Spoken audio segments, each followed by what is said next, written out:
buenos días. Vamos a hablar hoy de dolor pélvico agudo. ¿Qué es el dolor pélvico agudo? Es un dolor abdominal o pélvico bajo de menos de 3 meses de duración. ¿Qué tan frecuente es esta entidad? Más de un tercio de las pacientes en edad reproductiva se dice que experimentará un dolor pélvico agudo no menstrual en su vida. ¿Por qué es un dilema diagnóstico para nosotros los médicos? Pues porque estas pacientes pueden presentar signos y síntomas inespecíficos como náuseas, vómito, leucocitosis, y además las causas de dolor pélvico agudo incluyen innumerables posibilidades de diagnóstico. En todo eso tenemos que pensar cuando llega una paciente de urgencias con dolor pélvico agudo, en causas obstétricas, gastrointestinales, urinarias, neurológicas, musculoesqueléticas, psicológicas, vasculares y ginecológicas. Tenemos que pensar en todas estas entidades. ¿Por qué se da el dolor? Recordemos que el dolor se clasifica según la estructura donde se origina en somático y visceral. El dolor somático es aquel que procede de la estimulación dolorosa de la piel, de los músculos, del tejido conjuntivo, de los huesos, de articulaciones, de serosas como la pleura y el peritoneo. Y el dolor visceral es aquel que procede de la estimulación de los nociceptores que están en las vísceras huecas, en los conductos, en las cápsulas de las vísceras y en los vasos sanguíneos. ¿Por qué se da entonces el dolor pélvico visceral en dolor pélvico agudo? Resulta que hay receptores de dolor visceral en las superficies serosas y dentro de las paredes de las vísceras huecas. Entonces el dolor se generaría por inflamación, por distensión, por isquemia, por derrame de sangre o pus o otro material en la cavidad. Como vemos acá en el video, esta paciente tenía una torsión ovárica y el mecanismo de dolor en ella sería isquemia. Este es un caso del doctor José de los Ríos. ¿Por qué es difícil la localización de un dolor visceral? Resulta que hay aferencias de dolor visceral en los órganos pélvicos y estos órganos tienen una inervación común. Como vemos aquí, por ejemplo, la vejiga y el colon pueden tener la misma inervación, la misma neurona puede inervarlos a los dos. Entonces esta inervación confluye en el asta dorsal de la médula espinal y el sistema nervioso central no logra distinguir si el dolor procede de la vejiga o del colon. Es muy difícil de localizar por esto el dolor visceral, por esta inervación compartida. ¿Por qué se da ahora el dolor somático? Tal dolor puede verse a puntos gatillo miofaciales, hernias, hematomas, tensión muscular, lesión muscular, miositis, inflamación o trauma, y en urgencias vemos que el dolor se da por inflamación del peritoneo parietal en muchas ocasiones. Entonces el dolor se vuelve más localizado solo cuando se estimulan las aferencias nerviosas del peritoneo adyacente al órgano. Este es el caso de la apendicitis. Ustedes ven que inicialmente el dolor es de origen, está como mal localizado, como en mesogastrio, epigastrio, y después se localiza en fosa ilíaca derecha. Esto es porque en este momento es que se están estimulando las terminaciones nerviosas parietales. Entonces por ahí es que se localiza el dolor. ¿Cuáles son las causas de dolor pélvico agudo más comunes y catastróficas? Cuando una paciente está en urgencias en la sala de espera y consulta por un dolor pélvico agudo, usted tiene que pensar primero en que esta paciente pueda tener EPI o infecciones del tracto genital inferior, porque estas representan más del 50% del dolor pélvico agudo. No olvidar la apendicitis, porque este es otro motivo muy frecuente de consulta en dolor pélvico agudo. Y después están otras comunes como los trastornos menstruales, la patología ovárica y tubárica y el embarazo ectópico. También si una paciente que se somete a un tratamiento de infertilidad nos consulta por dolor pélvico agudo en urgencias, debemos pensar en hiperestimulación ovárica. Y el cáncer debe considerarse en aquella mujer posmenopáusica que ingresa con dolor pélvico agudo al servicio de urgencias. Bueno, vamos a hablar ahora como de la diferenciación de las causas comunes y potencialmente catastróficas de dolor pélvico agudo. Primero tenemos la enfermedad pélvica inflamatoria. Generalmente se presenta con un dolor pélvico, puede ser una manifestación aguda en 48 horas o crónica, se puede acompañar de fiebre, descarga vaginal, puede haber antecedente de EPI o antecedente de relaciones sexuales sin protección o promiscuidad. Al examen físico podemos encontrar dolor a la movilización del cuello, del útero, de los anexos y descarga vaginal. Podemos encontrar irritación peritoneal si la paciente ingresa con un absceso tubovárico o una EPI grave. Recordemos que el CDC recomienda iniciar terapia para EPI en aquella paciente sexualmente activa que ingresa con un dolor pélvico agudo inespecífico e inexplicable y que tiene hipersensibilidad a la movilización del útero, de los anexos y del cérvix. Esto tiene una sensibilidad del 95%, sin embargo recordemos que el dolor a la movilización del cérvix no es específico per se pues, de enfermedad pélvica inflamatoria, también la podemos encontrar en otras entidades como la apendicitis, el embarazo ectópico, incluso en la endometriosis. Tenemos que tener esto en cuenta. Los test útiles para el diagnóstico y para el manejo de estas pacientes son el hemograma, la ecografía pélvica, la PCR, los cultivos cervicales, y la laparoscopia la vamos a reservar para aquellas pacientes que o no responden al manejo médico inicial o tienen absceso tubovárico con riesgo de ruptura o que ya se ha roto, y esta es como la imagen que vamos a ver en la laparoscopia. Vemos como todo muy inflamado, líquido purulento en la cavidad, y cuando vamos a movilizar las estructuras hay derrame de pus. A ver aquí, esta paciente no había respondido al manejo médico, así que fue llevada a la laparoscopia y encontramos esta imagen, ahorita va a salir un poquito de pus, van a ver, cuando movilizamos el útero ya vemos que esta paciente tenía pus en la cavidad.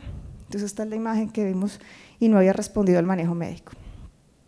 En cuanto al embarazo ectópico, esta paciente se nos puede presentar con un dolor pélvico agudo lateral, sangrado puede estar presente de escasa cantidad o ausente, tiene una historia de atraso menstrual, puede haber tenido antecedente ectópico previo, infertilidad, una cirugía pélvica antigua, antecedente de EPI o de uso de dispositivo. Al examen físico encontramos sensibilidad unilateral anexial, más anexial, dolor a la movilización del cérvix.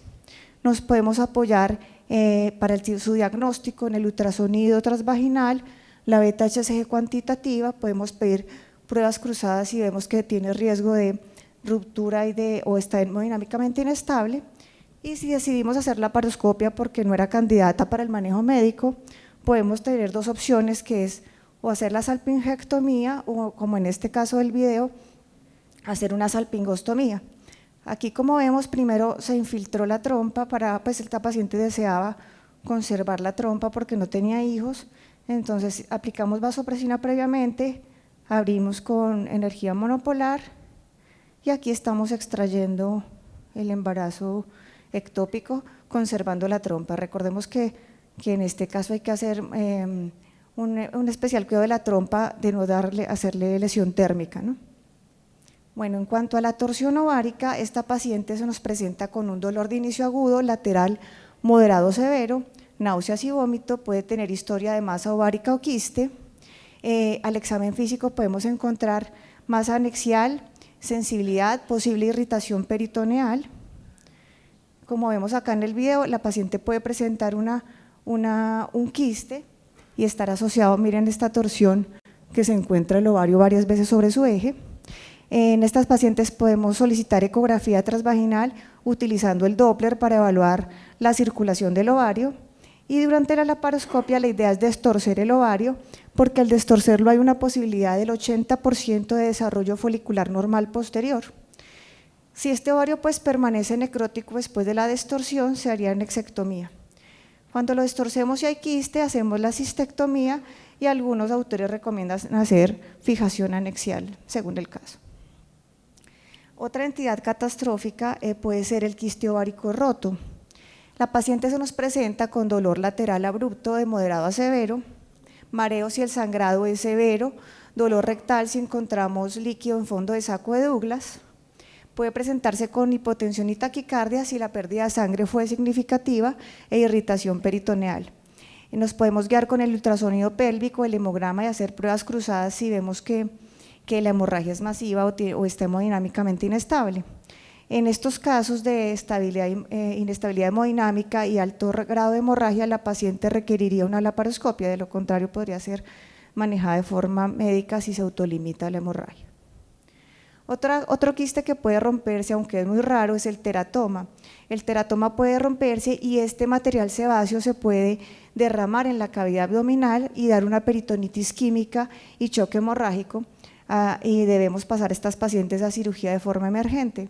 En este video vemos cómo se estalló un teratoma, se derramó todo este material a la cavidad y generó una peritonitis química.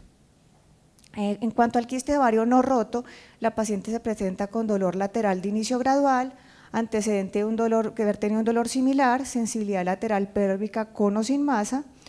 Recordemos que como el examen pélvico tiene una sensibilidad de sobre el 15 al 36% para detectar masas, es necesario que pidamos la ecografía transvaginal para confirmar el diagnóstico. Lo muy importante acá es que en urgencias debemos valorar si esta paciente tiene riesgo de torsión o de hemorragia, y si no tiene riesgo de torsión o hemorragia se podría incluso manejar de forma ambulatoria con control ecográfico y control de síntomas de forma ambulatoria, pero si vemos que hay riesgo por el tamaño o hay riesgo de torsión o de hemorragia, se debe manejar de forma intrahospitalaria. En cuanto a la endometriosis, esta paciente se nos puede presentar también con dolor pélvico agudo, puede ser unilateral o bilateral, a menudo es recurrente, tiene historia de haber tenido dismenorrea, dispareunia, antecedente del mismo tipo de dolor asociado al ciclo menstrual, un dolor anexial al examen físico, a la movilización del cérvix, puede tener masa pélvica si hay endometriomas, podemos palpar nódulos en el tabique rectovaginal, es raro que haya irritación peritoneal, pero puede generarse.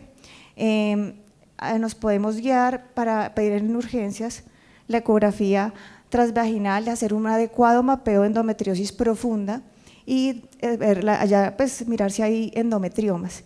En esta laparoscopia podemos ver una paciente con endometriosis infiltrativa profunda, con endometriomas bilaterales y oclusión del fondo de saco de Douglas. En cuanto a la apendicitis se puede presentar la paciente con dolor de menos de 48 horas de evolución, es un dolor que inicialmente es generalizado y luego se localiza en fosa ilíaca derecha. Puede haber fiebre baja, náuseas y anorexia. La migración del dolor a fosa ilíaca derecha desde el centro abdominal se da antes del vómito.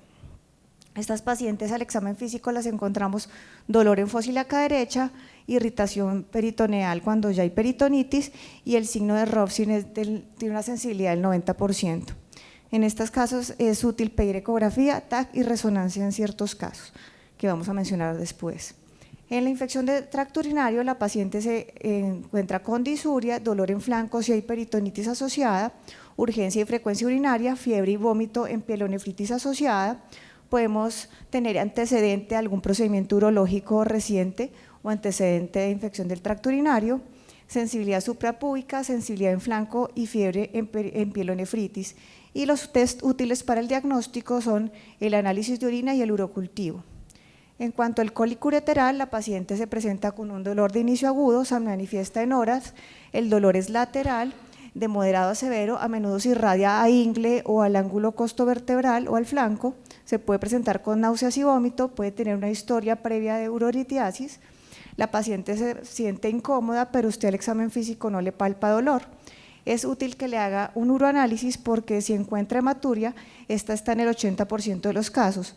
Le puede pedir un ultrasonido renal para ver si hay hidronefrosis y un TAC abdominal para analizar la presencia de cálculos. ¿Cómo vamos a enfocar estas pacientes? Entonces, si a usted la historia clínica le sugiere que el dolor es de origen ginecológico y la paciente está embarazada y está en primer trimestre y el embarazo está intrauterino, usted puede pensar en amenaza de aborto o cuerpo lúteo quístico. Si no está intrauterino, pensar en embarazo ectópico, en aborto, en embarazo temprano o en embarazo molar.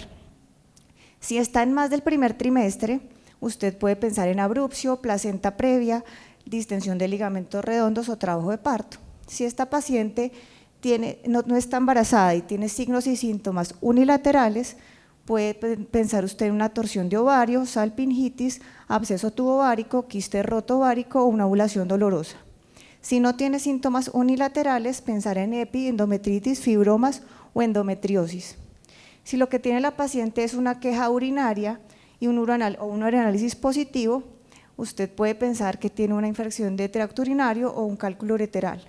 Si la paciente no tiene queja urinaria y tiene hipersensibilidad abdominal, puede pensar en diverticulitis, apendicitis, enteritis, colitis o síndrome de intestino irritable. Si no tiene hipersensibilidad abdominal, puede pensar en causas musculoesqueléticas, abuso sexual o depresión. Se han propuesto algunos sistemas de puntuación clínica predictivos para el diagnóstico de dolor pélvico agudo, cuyo objetivo es hacer un diagnóstico diferencial de forma más rápida en urgencias para agilizar y resolver el problema a la paciente.